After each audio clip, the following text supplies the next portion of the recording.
shut that door. My goodness me, what a day out there.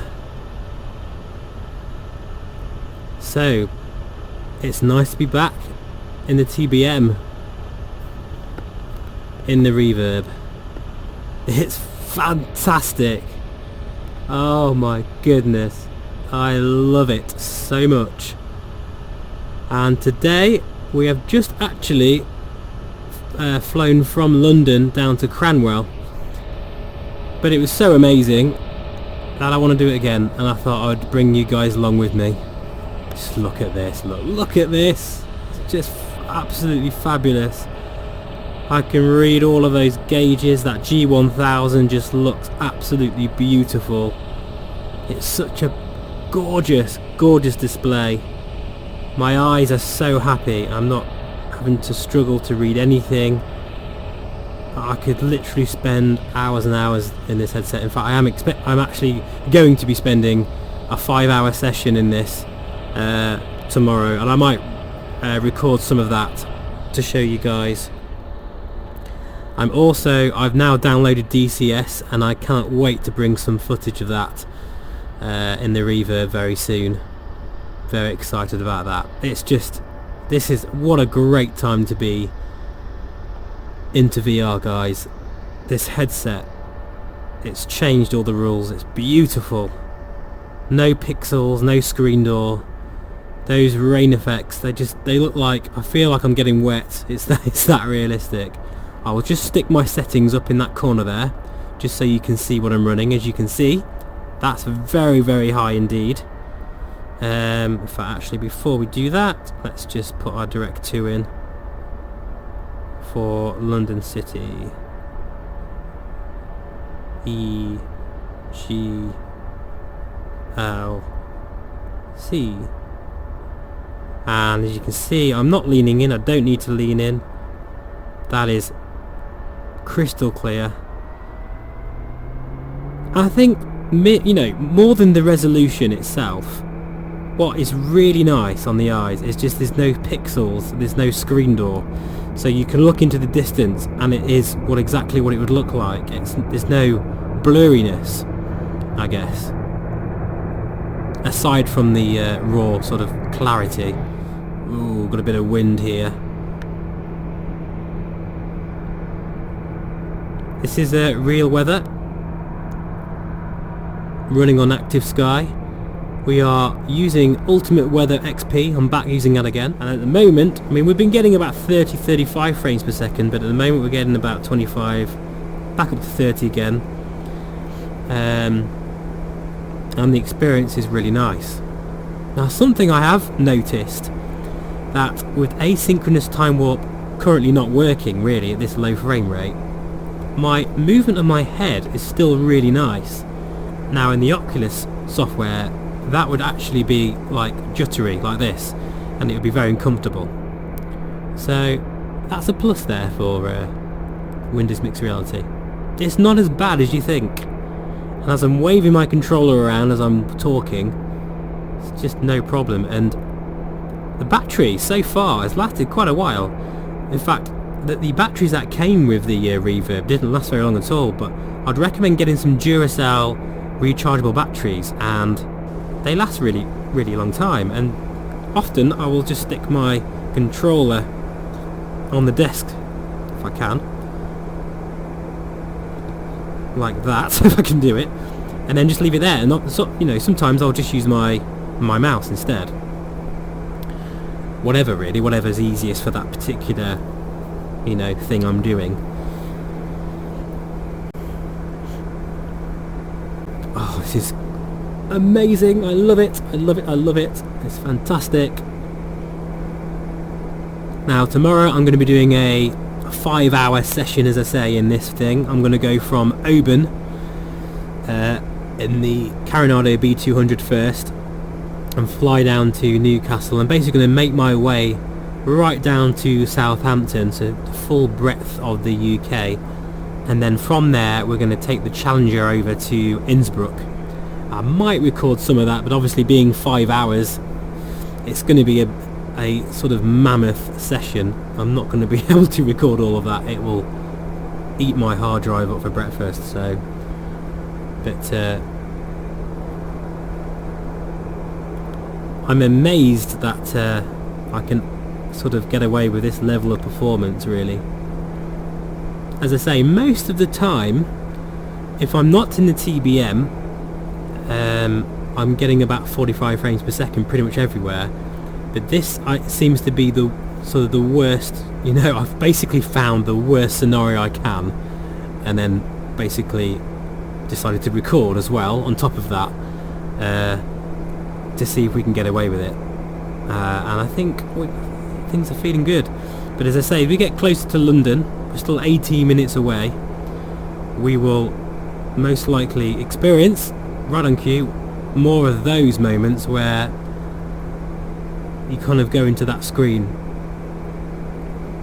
And yeah, it might be distracting, but it's nowhere near as bad as the whole screen freezing in front of you. That's not nice at all. And I might overclock my CPU again once I get a better fan, and it does make a big difference, because X-Plane at the moment is all about that CPU, that high frequency, to utilise the best performance. But like, for instance, guys, I'm not joking, like this little table here, I can read that little I can read all the numbers, 10, 20, 32, I can read all of those numbers on there. Isn't that incredible? Isn't that just like the most amazing thing? Well, I can read that, and my eyes, I don't have to squint, I don't have to, you know, really concentrate on anything, I don't have to sort of zoom in and out or lean in and out, I can see everything fine. This is just wonderful, wonderful, wonderful. I'm also tempted to do a couple of videos of sort of Arizona Sunshine and Elite Dangerous, of course that's coming, and a new VR title that I'm really excited about, a co-op game called Stormland for the Oculus Rift S. That is going to be spectacular. I've seen some gameplay videos of that and it just looks incredible. Now of course we've also had another update from the mighty Microsoft Flight Simulator dev team, and this one is the weather, of course, and that's one of my most exciting topics in Flight Simulator, is the weather. It's one of the most important sort of areas of flight simulation that's been overlooked now for years and years and years. And even though what I'm seeing now is amazing with all the the rain effects and the beautiful clouds and ultimate weather and active sky, which is superb, what I saw in that video completely blows away everything. It just looks amazing. Now I've been in the Reverb now in this session for about an hour and a half now. I'm perfectly comfortable. I've got no worries at all with doing a huge session in it tomorrow. Just sit here a minute and just relax and enjoy the view. Amazing.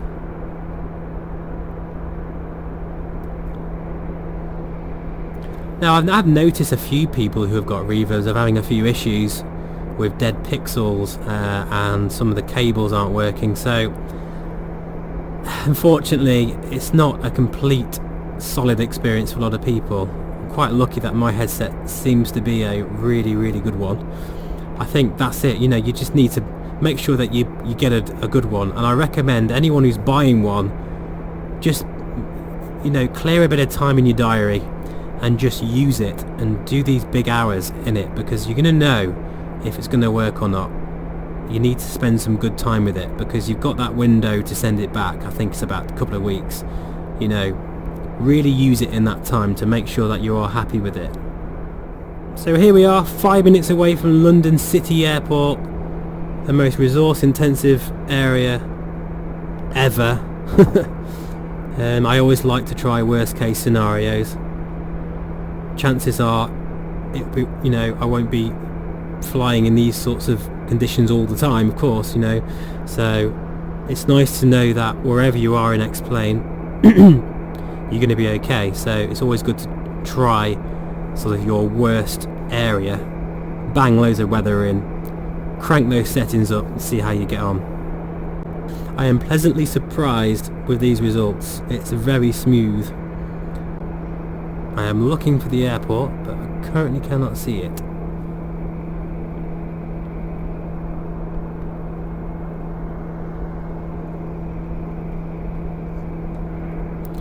It's murky days like this as well, where you get really washed out colours, where the screen door really starts to show in the Rift S.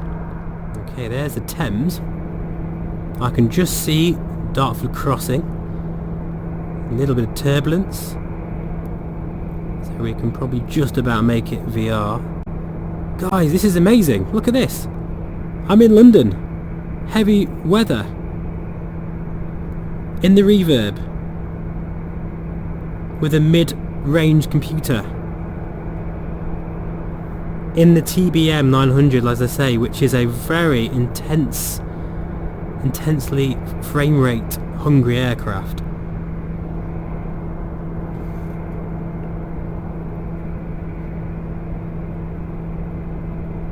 And all is well.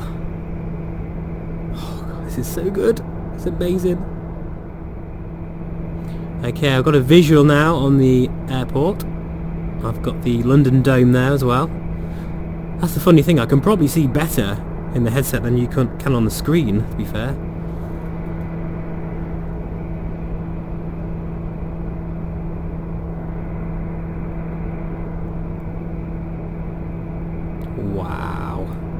Wow. Wow.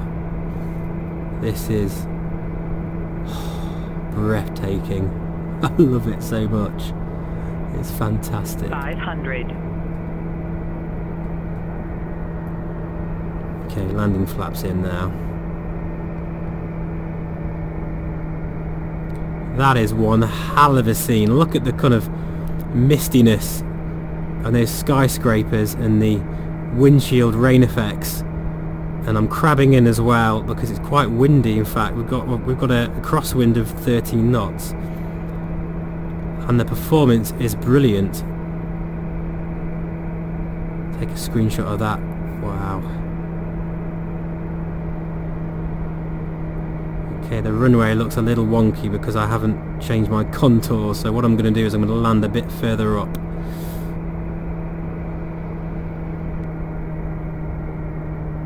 Airspeed. There we go. A bit of a bobble there. Wasn't quite trimmed correctly, but that's fine. We'll now put reversers on. In fact, we're going to easily make our first turning off. I'll carry on going to the end just so you can see what I'm seeing there. So anybody wondering what it's like in really highly intensive areas, so long as you've got the best computer you can get to run it, and I say that likely because mine isn't the best at all now, but you can see here I'm getting no stutters at all. My frame rate is about 20 frames per second. Doesn't feel like it. Kind of shows that the Reverb can perform really well in really low frame rate situations, and I'm sure a lot of this is down to the software. Amazing. Incredible. Wow. Right, okay, let's just plonk this TBM somewhere. Let's go right to the end over here. I am definitely not done today yet. I'm going to be flying all afternoon. Let's just park here. Wow. Okay guys, so thank you so much for coming along with this very impromptu flight. I wasn't planning on recording this, but I just had to show you sort of the worst case scenario since I was testing it anyway. Just put the feather the prop for a moment, see all those rain effects move. Yeah, just cracking, incredible. So thanks guys, I'll see you again very soon with some DCS action. Take care. Bye bye.